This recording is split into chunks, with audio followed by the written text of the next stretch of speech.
នីតិព្រឹត្តិការណ៍អន្តរជាតិប្រចាំថ្ងៃនៅថ្ងៃនេះយើងមានបទអន្តរាគមន៍ពីកៅឆាយាជំវិញជំនួបរវាងលោកពូទីននិងលោកប៉ូរ៉ូឆេនកូដែលបានជួបគ្នាសាជាថ្មីបន្ទាប់ពីជំនួបនៅទីក្រុងមីនស្កាលពី2ខែមុនជំរាបសួរឆាយាសួស្តីភារីឆាយាតើមានគោលជំហរបែបណាខ្លះនៅក្នុងជំនួបលើកនេះរវាងលោកប្រធានាធិបតីរុស្ស៊ីពូទីននិងសមាភាគីអ៊ុយក្រែនគឺលោកប៉ូរ៉ូឆេនកូដើម្បីដោះស្រាយឲ្យបានដាច់ស្រេចជាស្ថាពរវិបត្តិនៅប៉ែកខាងកើតអ៊ុយក្រែននោះបាទភារីជាការពិតដែលជំហរមកស្គូគឺថារុស្ស៊ីមិនមែនជាភាគីដែលជាប់ក្នុងចំនួននៅប៉ែកខាងកើតអ៊ុយក្រែនឡើយផ្ទុយទៅវិញគឺប្រធានាធិបតីរុស្ស៊ីលោកពូទីនតែម្ដងដែលបានផ្ដួចតាមគំនិតបំផុសមកជាផែនការលុះនាំទៅកាន់ការចុះបានជាកិច្ចព្រមព្រៀងនៅក្រុងមីនកាលពីថ្ងៃទី5កញ្ញាដើម្បីបញ្ឈប់ការបាញ់នៅសមរភូមិខាងកើតអ៊ុយក្រែនរវាងម្ខាងគឺពួកអ៊ូទីមបែកទឹកដីនិងម្ខាងទៀតគឺកងទ័ពអ៊ុយក្រែនរុស្ស៊ីយល់ថាដើម្បីធានាឲ្យមានសន្តិភាពទៅកើតនៅអ៊ុយក្រែនរបបក្រុងគៀវត្រូវតែធ្វើសង្វាតចរចាដោយផ្ទាល់ជាមួយភាគីអ៊ូទីមនោះស្ដីអំពីលក្ខន្តិកៈច្បាស់លាស់សម្រាប់ដែនដីបាបោត្រូវធ្វើវិបញ្ចការអំណាចដើម្បីរក្សាទុកបូរណភាពដែនដីអ៊ុយក្រែនហើយធានាឲ្យដែនដីនោះមានស្វ័យភាពសេដ្ឋកិច្ចទៅផងរីឯលោកប្រធានាធិបតីអ៊ុយក្រែនប៉ូរ៉ូឆេនកូតែងចាត់ទុករុស្ស៊ីថាជាភាគីដែលមិនគ្រាន់តែគ្រប់គ្រងតាមផ្លូវផ្ដាល់អាវុធដល់ពួកអ៊ូទីមប៉ុណ្ណោះទេតែក៏ថែមទាំងបានបញ្ជូនទាហានរុស្ស៊ីឲ្យទៅជួយច្បាំងនៅខាងពួកនោះទៅផងហើយដើម្បីទប់កុំឲ្យមានការជ្រៀតចូលពីខាងរុស្ស៊ីចូលក្នុងតំបន់ខាងកើតអ៊ុយក្រែននោះក្រុងគៀវបានប្រកាសសង់ឡើងជាជញ្ជាំងប្រវែង2300គីឡូម៉ែត្រដើម្បីខណ្ឌឲ្យជិតស្លុងព្រំដែនរវាងរុស្ស៊ីនិងអ៊ុយក្រែនមកពីមូលហេតុនេះភារីបានជាលោកប៉ូរ៉ូឆេនកូមិនព្រមចរចាជាមួយពួកអ៊ូទីមដោយនៅតែចាត់ទុកពួកនោះថាជាពួកភេរវជននិងពួកវិឆេទករជាដើមតាមមតិក្រុងគៀវលុះណាតែចរចាឲ្យចុះកិច្ចព្រមព្រៀងដោយផ្ទាល់ជាមួយរុស្ស៊ី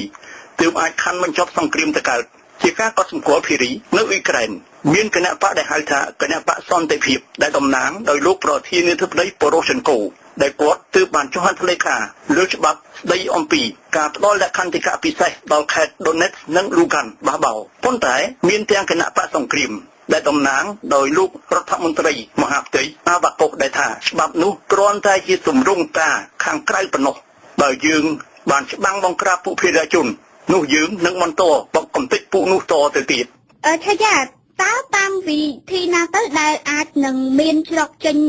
រួមពីសំណុំរឿងអ៊ូស្មានដសែនសាំញ៉ាំដែលប៉ះទៅលើអ៊ុយក្រែនផ្ទាល់ប៉ះទៅលើសហភាពអឺរ៉ុបផងដែលមានទំហំដល់ទៅជាង 1/4 នៃតម្រូវការខ្លួនគឺពឹងផ្អែកទៅលើអ៊ូស្មានរុស្ស៊ីប៉ុន្តែអ៊ូស្មាននេះត្រូវបង្ហូរឆ្លងកាត់តាមដែនដីអ៊ុយក្រែនដែលក្លាយទៅជាប្រទេសមានទំនាស់ទៅហើយជាមួយរុស្ស៊ីនោះបាទភារីវិធីសម្រាប់រកច្រកចេញពីវិបត្តិអ៊ូស្មាននៅអ៊ុយក្រែនត្រូវបានខ្សឹបប្រាប់ទៅក្រុងគៀវដោយស្នងការសហភាពអឺរ៉ុបខាងធម្មពល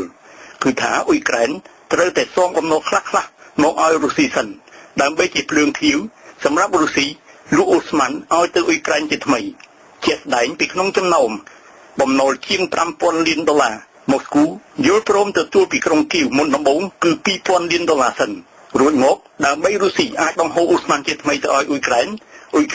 ត្រូវបង់ប្រាក់មកឲ្យរុស្ស៊ីជាមុនសិនតាមតម្លៃ$385ក្នុង1000ម៉ែត្រគូបដូច្នេះបើចង់ទិញអ៊ូស្មានបរិមាណ $5,000 លានម៉ែត្រគូបនោះអ៊ុយក្រែនត្រូវបង់មកឲ្យរុស្ស៊ីនៅប្រាក់ម្ដុំ$2,000 លានសិនប៉ុន្តែអ៊ុយក្រែនប្រកាន់យកគោលជំហរដែលថាប្រាក់$2,000 លានបើខ្លួនបង់គឺមិនមែនដើម្បីសងបំណុលឬក៏ជាប្រាក់បង់ថ្លៃអ៊ូស្មានជាមុនឡើយអ៊ុយក្រែនសុខចិត្តបង់លុះណាតែក្រោយពីទទួលអ៊ូស្មានក្នុងបរិមាណដែលខ្លួនត្រូវការចង់បាន$5,000 លានម៉ែត្រគូបពីរុស្ស៊ីសិនមកពីការស្វែងគំនិតគ្នានេះឯងដែលញ៉ាំងសហភាពអឺរ៉ុបឲ្យព្រួយបារម្ភទៅវិតអ៊ូស្មានរុស្ស៊ីដែលផ្គត់ផ្គង់ដល់តម្រូវការរបស់សហភាពអឺរ៉ុបត្រូវឆ្លងកាត់តាមដែនដីអ៊ុយក្រែនមិនមែនចៃដន្យទេភារីដែលសហភាពអឺរ៉ុបព្រួយបារម្ភក្រោយពីឮប្រសាសន៍លោកប្រធានាធិបតីរុស្ស៊ីពូទីនថារុស្ស៊ីអាចកាត់បន្ថយបរិមាណអ៊ូស្មានដោយបង្ហូរកាត់តាមដែនដីអ៊ុយក្រែនទៅផ្គត់ផ្គង់ដល់តម្រូវការរបស់សហភាពនេះកាត់បន្ថយគឺក្នុងបរិមាណនៃអ៊ូស្មានដែលអាចលួចបូមយកដល់អ៊ុយក្រែនតែវិតការបង្ហូរអ៊ូស្មានកាត់តាមដែនដីអ៊ុយក្រែនឥឡូវតាមប្រសាសន៍លោកពូទីនคล้ายជាហានិភ័យដ៏ធំទៅហើយប៉ុន្តែព្រមជាមួយនេះលោកពូទីនសន្យាថារុស្ស៊ីជាដៃគូដ៏កក់ក្ដៅរបស់សហភាពអឺរ៉ុបអស់កន្លះសតវត្សរ៍មកហើយខាងផ្គត់ផ្គង់អ៊ូស្មានដល់តម្រូវការរបស់សហភាពនេះហើយមិនបណ្ដោយឲ្យមានសង្គ្រាមអ៊ូស្មានផ្ទុះឡើងជាថ្មីដោយកាលពីដើមឆ្នាំ2009ឡើយអរគុណឆាយាសម្រាប់បទអន្តរាគមន៍នៅរាត្រីនេះ